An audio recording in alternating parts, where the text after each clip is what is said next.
आपने कहा कि देवी की उपासना करनी है और 2026 में 1 जनवरी का महीना है, जनवरी में गुप्त नवरात्रि भी आ जाएंगे, तो ये देवी की कृपा पाने के लिए क्या कर?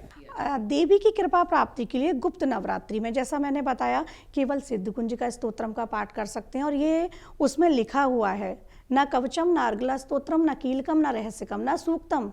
तो इसमें रहस्य, सूक्त, कवच, अर्गला किसी की आवश्यकता नहीं है। कुंजिका पाठ मात्रेण दुर्गा पाठ फलम लभेत। पूरी दुर्गा सप्तशती का फल मिलता है अगर कुंजिका का पाठ कर रहे हैं। ये आप कर सकते हैं, किसी अच्छे गुरु से गाइडेंस लेके कर सकते हैं। इसमें पीछे मंत्र दिए हुए हैं सप्तशती में, उनका संपुटित पाठ कर सकते हैं। हर मनोकामना की पूर्ति होती है। सप्त श्लोकी दुर्गा है, दुर्गा सप्तशती में सबसे पहले, उसमें 7 श्लोक हैं, जिसका एक श्लोक बहुत ही प्रचलित है, सबने सुना है, सर्व मंगल मांगल्ये शिवे सर्वार्थ साधिके शरण्ये त्र्यंबके गौरी नारायणी नमस्तुते। आप कुछ नहीं कर पा रहे हैं, 7 श्लोकों का करें। 7 श्लोक भी नहीं कर पा रहे हैं तो जो श्लोक मैंने अभी बोला ये करें। ये भी नहीं कर पा रहे हैं, बहुत बिजी हैं, तो आदिशक्ति के नाम जप करें। आप नाम जप तो सबसे बड़ा है, तो आप आदिशक्ति का नाम जप करें, सांब सदाशिव बोलते रहें, फिर अपनी सांसों में बोलते रहें। हमारे शास्त्रों में विधान है, अजपा जप होता है, उसमें हमारे 7 जो चक्र हैं उनको सारे जप दिए जाते हैं, तो वो होते हैं नाम जप। हमारे मूलाधार को हमने जप दे दिया, हमारे स्वादिष्ठान को दे दिए, तो वो क्या होता है, जो हमारे चक्र ब्लॉक हैं वो भी अनब्लॉक होना स्टार्ट हो जाते हैं। तो इस प्रकार से हम कर सकते हैं। जी, अब अगला सवाल मेरा यही रहेगा कि हमने ये बात कर ली नए साल की शुरुआत कैसे करनी है, लेकिन ऐसी कौन सी चीज़ है जो नए साल के पहले दिन हमें भूल के भी नहीं करनी चाहिए? नए साल के पहले दिन कहा जाए तो सबसे पहली ये चीज़ है, किसी का दिल मत दुखाओ, क्योंकि कहते हैं ना ईश्वर निवास करता है हर किसी के अंदर, तो किसी का दिल मत दुखाओ, कोई भी ऐसे नेगेटिव काम मत करो। होता क्या है, देखो 31 को क्या होता है कि हम लोग पार्टी करते हैं, पब जाते हैं, सब करते हैं, अपना अपना लाइफ स्टाइल है। तो मैं कहूँगी कि जो भी करना है वो आप 31 से पहले कर लो, क्योंकि शुद्ध रखो अपनी चेतना को। आपकी चेतना पहले दिन शुद्ध रहेगी तो फिर आने वाले समय में भी वो शुद्ध ही रहेगी।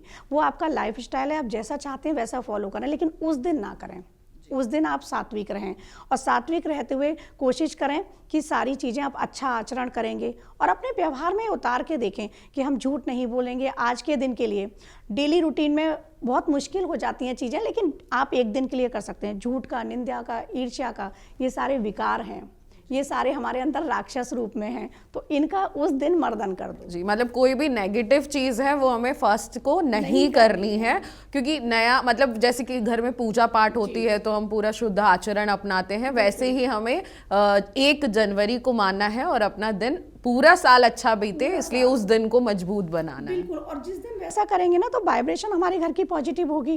पहले ही दिन हम अपने घर का शुद्धिकरण कर सकते हैं। आप गौमूत्र से, गंगा जल से घर का शुद्धिकरण करो। पॉजिटिव वाइब्स के लिए स्वस्ति वाचन घर में चलाओ, जो ओम हरि ही ओम महा स्वस्ति न इंद्रो, आप उस पर यूट्यूब पे प्ले करेंगे, आपको मिल जाएगा, आसानी से उसको प्ले करो। और इसको आप कहते हैं ना कि हमारे घर की जैसी वाइब्रेशन होगी वैसी हमारी वाइब्रेशन हो जाती है।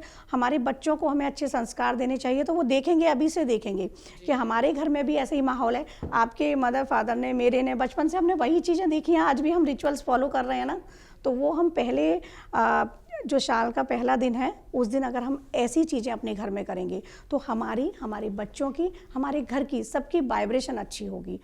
तो हमें वो फ्रीक्वेंसी से, ईश्वर की जो फ्रीक्वेंसी है ना, तो उस फ्रीक्वेंसी से हमको अपनी फ्रीक्वेंसी को उस दिन मैच करना है। जी बिल्कुल।